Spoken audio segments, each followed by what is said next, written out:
10వ తరగతి పబ్లిక్ పరీక్షలు రాస్తున్నటువంటి విద్యార్థులందరికీ శుభాకాంక్షలు తెలియజేసుకుంటూ పరీక్షలు రాసేటప్పుడు మీరు పాటించవలసిన కొన్ని నియమ నిబంధనల్ని అలాగే కొన్ని సూచనలు మీకు ఇవ్వడం జరుగుతుంది. వాటిని మీరు అందరూ పాటించి 10వ తరగతి పబ్లిక్ పరీక్షల్లో మంచి మార్కులతో మంచి గ్రేడ్ పాయింట్లతో ఉత్తీర్ణులు కావాలని కోరుతున్నాను. ముందుగా మీరు 10వ తరగతి పబ్లిక్ పరీక్షలకు వెళ్ళేటప్పుడు శుభ్రంగా మంచి పెన్నులతో అదేవిధంగా అన్ని అవసరమైనటువంటి మెటీరియల్తో వెళ్ళాలి.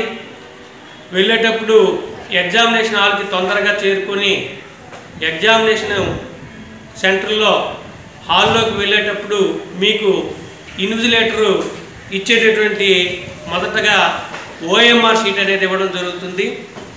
దీన్ని OMR షీట్ అంటాం. ఈ OMR షీట్లో మీకు ఇవ్వగానే ఇందులో కొన్ని డీటెయిల్స్ ఉన్నాయి. ఈ డీటెయిల్స్ మీకు సంబంధించినవా కాదా ముందుగా చూడవలసిన అవసరం ఎంతైనా ఉంది. మీ పేరు, అలాగే ఇక్కడ మీ హాల్ టికెట్ నెంబరు, అలాగే ఈరోజు రాస్తున్నటువంటి సబ్జెక్టు పేరు, కోడు, ఈ పాఠశాల ఎక్కడైతే మీరు రాస్తున్నారో ఆ పాఠశాల అడ్రస్సు, అలాగే తేదీ అన్నీ కరెక్ట్గా ఉన్నాయో లేదో చూసుకోవాలి. చూసుకున్న తర్వాతనే మీరు ఇక్కడ ఏం చేయాలంటే ఇక్కడ full signature of the student అని ఉంది. ఇక్కడ మీ తాలూకా సంతకాన్ని పెట్టాలి. అదేవిధంగా ఇక్కడ కొన్ని మనకి బాక్సులు ఉన్నాయి. దీనిలో ఇక్కడ మనం చూసుకున్నట్లయితే ఇక్కడ main answer book serial number మనకి దీంతో పాటు మనకి మెయిన్ షీటు కూడా మనకి ఇవ్వడం జరుగుతుంది.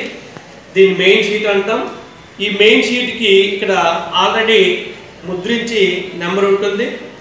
ఇక్కడ 018 అని మీకు వచ్చింది అనుకుందాం. ఈ 018 అనేది మెయిన్ ఆన్సర్ షీట్ నెంబరు అవుతుంది. దీన్ని మీరు ఇక్కడ ఈ బాక్స్లో వేయాలి 018. అదేవిధంగా number of additional books attached అని ఒక బాక్స్ ఉంది. మీరు ఎగ్జామ్ రాసిన తర్వాత మీకు ఇచ్చిన మెయిన్ ఆన్సర్ షీట్ కాకుండా ఎన్ని ఎడిషనల్ షీట్లు తీస్తారో ఆ సంఖ్యను ఇందులో వేయాలి. 3 తీసినట్లయితే 03 అని వేయాలి. అదేవిధంగా ఇక్కడ రూమ్ నెంబర్ అని ఉంది. నువ్వు 5వ రూమ్లో పరీక్ష రాసినప్పుడు రూమ్ నెంబరు 5 అని ఇక్కడ రాయవలసిన అవసరం ఉంది. అదేవిధంగా ఇక్కడ main answer sheet book number కూడా ఇక్కడ వేసినట్టే ఇక్కడ కూడా 018 అని ఇక్కడ మీ తాలూకా main answer sheet book number ఉంది కాబట్టి దాన్ని ఇక్కడ వేసుకోవాలి దీన్ని. అదేవిధంగా కిందని మళ్ళీ ఎడిషనల్ షీట్స్ నెంబర్ కూడా ఉంది. ఇక్కడ ఏదేసామో అది ఇక్కడ వేయవలసిన అవసరం ఉంది. ఇది మీరు OMR షీట్లో చేయవలసినటువంటి పని. అంత తప్ప దీన్ని ఏమాత్రం కూడా మళ్ళీ మీరు ముట్టుకోకూడదు. ముఖ్యంగా ఈ బార్ కోడ్ల మీద ఎటువంటి పెన్న గీతలు కానీ ఎటువంటి మచ్చలు కానీ మరకలు కానీ పడకూడదు.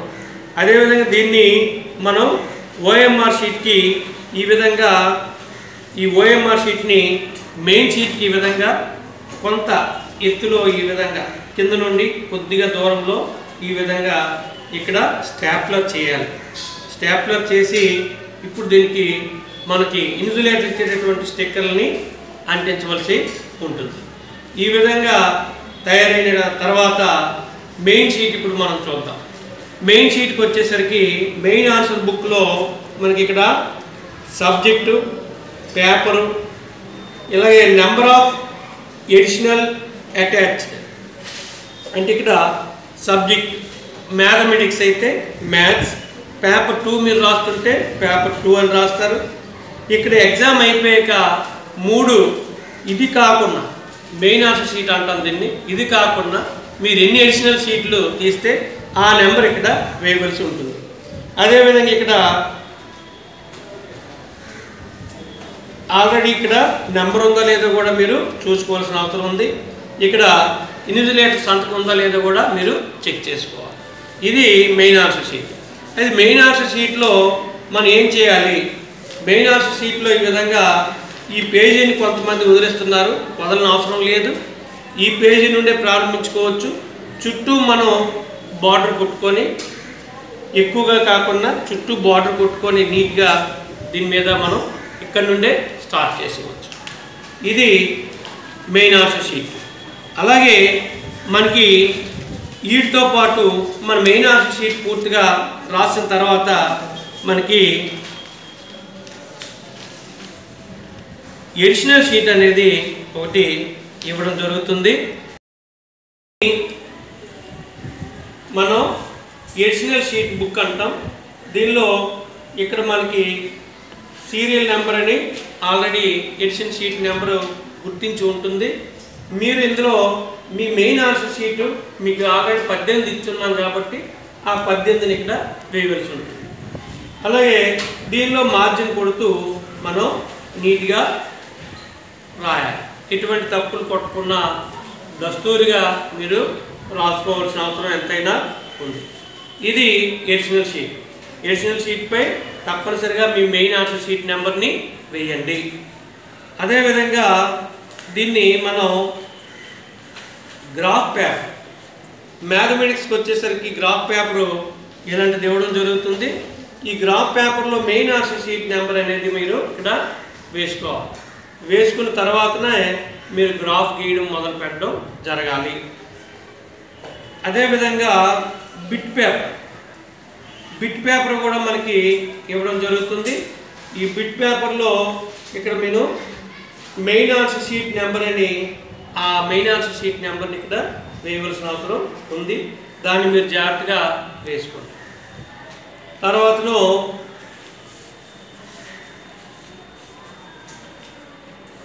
ఇక్కడ మీరు రాసేటప్పుడు కొన్ని పొరపాట్లు జరుగుతున్నాయి. ఆ పొరపాట్లు ఏంటనేది ఒకసారి ఇక్కడ చూద్దాం. ముఖ్యంగా ఇలాగ చాలా చక్కగా మెయిన్ ఆన్సర్ షీట్లో మీరు సమాధానాలు రాస్తున్నారు. కాకపోతే ఈ సమస్య, ఈ ప్రాబ్లం నెంబర్ ఇక్కడ వేయట్లేదు, ఈ ప్రాబ్లం నెంబర్ ఇక్కడ వేయలేదు. కాబట్టి ఇదంతా ఒకే ప్రాబ్లం కింద మనకి కనిపిస్తుంది. ఇది ఏ ప్రాబ్లం అనేది కూడా దిద్దే వారికి తెలియడం జరగదు. కాబట్టి ఇలాంటి పొరపాట్లు జరగడం వల్ల ఇబ్బంది ఎదురవుతుంది. అందుచేత మీరు కంపల్సరీగా సెక్షన్ వేయకపోయినా క్వశ్చన్ నెంబర్ని వేయవలసిన అవసరం ఎంతైనా ఉంది. ఇదిగోండి ఇక్కడ చూడండి, ఇక్కడ చక్కగా క్వశ్చన్ నెంబర్ వేయడం, మార్జిన్స్ ఈ విధంగా కొట్టుకోవడం, ఈ విధంగా లెక్కలు స్పష్టంగా కనిపించేటట్లుగా మీరు రాసుకోవాల్సిన అవసరం ఎంతైనా ఉంది. ఈ విధంగా మీరు ఈ సూచనల్ని పాటిస్తే మీకు గణితంలో 10/10 సాధించడానికి అవకాశం ఉంటుంది. స్పష్టంగా నీట్గా అన్నిటినీ ప్రజెంట్ చేయండి.